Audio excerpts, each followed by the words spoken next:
Let's dive right into this explainer.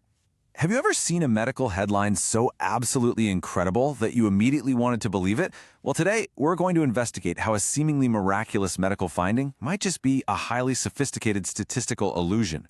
We'll be looking closely at a crucial distinction, the massive impact of the arbitrary choices researchers make behind the scenes, and how those choices blur the lines between true causality and just an apparent correlation.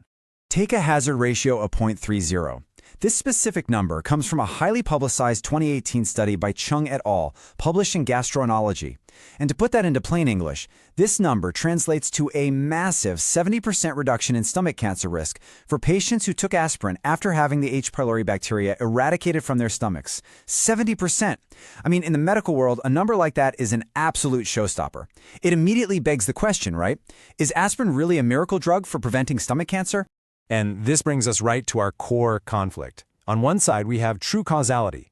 Like, could aspirin's molecular effects, say reducing inflammation or inhibiting certain pathways, genuinely be driving this massive reduction in cancer? Or, on the flip side, are we just looking at an apparent correlation? Could this whole thing be a statistical mirage where hidden biases in the study design are just creating a false protective effect? Let's unpack the methodology and find out. Section 1. The 70% miracle. So, the 2018 Chung study didn't just look at a small handful of patients. They analyzed a massive, territory-wide dataset from Hong Kong. And you know, when you have a dataset that large, the findings look incredibly powerful. They feel highly authoritative. It's so easy to look at the sheer volume of data and assume, wow, the conclusions here must be rock solid. But as we're going to see, the size of your dataset absolutely does not protect you from the flaws in the design of the study itself. To understand how these kinds of studies are actually built, we have to look at target trial emulation, or TTE. Researchers use this really advanced methodological framework to try and reduce bias when they're looking backward at observational data. Basically, the goal is to strictly emulate the rigorous conditions of a randomized controlled trial. But here's the catch. When this framework is misused or just applied loosely, it becomes the perfect disguise for arbitrary human choices. It is absolutely crucial to remember this hard truth. TTE is a strict referee, it's not a magic wand. Advanced methodology literally cannot automatically fix flawed human choices. If researchers use the sophisticated fancy language of TTE to justify picking and choosing their data, it can actually serve to legitimize biased results and confuse even the most expert peer reviewers. Section 2. Arbitrary choice, time zero. Let's look at the Chung study again. The researchers set time zero, which is the exact moment they started tracking patients on the day a patient's H. pylori eradication was deemed successful. Which sounds logical enough, right? But here is the massive trap. By doing this, they quietly allowed patients who are already taking aspirin long-term to completely flood the data pool. These are folks who had been taking the drug for years and years without dropping out from bleeding or ulcers. In epidemiology, this actually creates a phenomenon called the depletion of susceptibles. The people left over in the aspirin group aren't your average everyday patients. They are what we might call steel stomach survivors. Think about it. Anyone who had a weak stomach or a bad reaction to aspirin had already stopped taking it way before time zero even started. This creates massive prevalent user bias. It means the aspirin group was selectively packed with fundamentally healthier people right from the starting line. Time zero manipulation is honestly the deepest trap in observational studies, yielding a massive one-way statistical advantage. If your aspirin group is heavily populated by exceptionally robust survivors, and your non-aspirin group contains all the people who were too frail to take the drug in the first place, well, of course the aspirin group is going to have lower cancer rates. And it's incredibly easy to hide this from reviewers under the guise of clinical justification, like saying, oh, we just started tracking at eradication. That makes it the most dangerous illusion of them all. Section 3. Arbitrary choice, eligibility boundary. Now, regarding the study's timeline, the researchers made another huge arbitrary choice. They decided to completely cut out any patients who developed stomach cancer within a one-year window after time zero. Their clinical justification for this?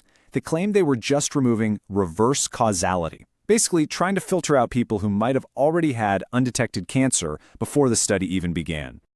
But here's the thing. Excluding patients based on future outcomes, like knowing they're going to get cancer within a year, directly violates the core principles of target trial emulation. In a real, physical, randomized trial, you can't look into a crystal ball, see who gets sick in 10 months, and then retroactively kick them out on day 1. Manipulation of this lag time gives researchers the power to quietly tune out inconvenient data. If you were to change that arbitrary boundary from 1 year to, say, 2 years, that miraculous 70% reduction might just vanish completely. Section 4. Arbitrary choice treatment strategy. In this study, they set the definition of an aspirin user to just at least weekly use. That is an incredibly loose threshold. When researchers have access to massive medical records, they can test dozens of definitions behind closed doors. They could test daily use, monthly use, 80% compliance, you name it. If you test all these definitions in private, you can simply pick the one that gives you the best p-value and the most sensational headline. It literally leaves the door wide open for data-driven p-hacking. Section 5. The ultimate reality check.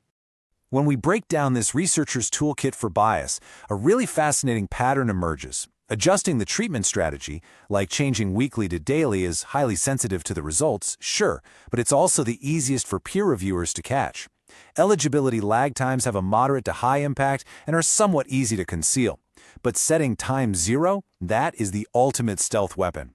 It is extremely easy to conceal behind a seemingly logical clinical event, yet it has a massive one-way impact on the results because it completely loads the deck with survivors. As experts point out, when target trial emulation is dressed up as cutting-edge methodology, but it's applied without strict, unforgiving rules, it simply becomes a sophisticated way to legitimize p-hacking. It essentially becomes a tool to legally smoke out reviewers who might just be overly impressed by all the complex statistical jargon. So, how do we fix this? To prove true causality and separate it from mere apparent correlation, we absolutely must demand strict analytical guardrails. Studies should mandate a strict new user design, meaning you only track people who start taking the drug exactly on time 0, completely excluding those steel-stomach survivors. We also need specification curve analysis. This forces researchers to publicly disclose the results of all combinations of time 0, lag time, and treatment definitions, not just the one single combination that looked the best. It leaves us with a pretty big question. If the rules of the game can be chosen after the match is played, who is really winning, science or just the headlines? Keep that in mind the next time you see a jaw-dropping medical breakthrough. Always ask yourself, when did they actually start the clock, and who exactly was left standing at the starting line? Thanks so much for joining me for this explainer, and I'll catch you on the next one.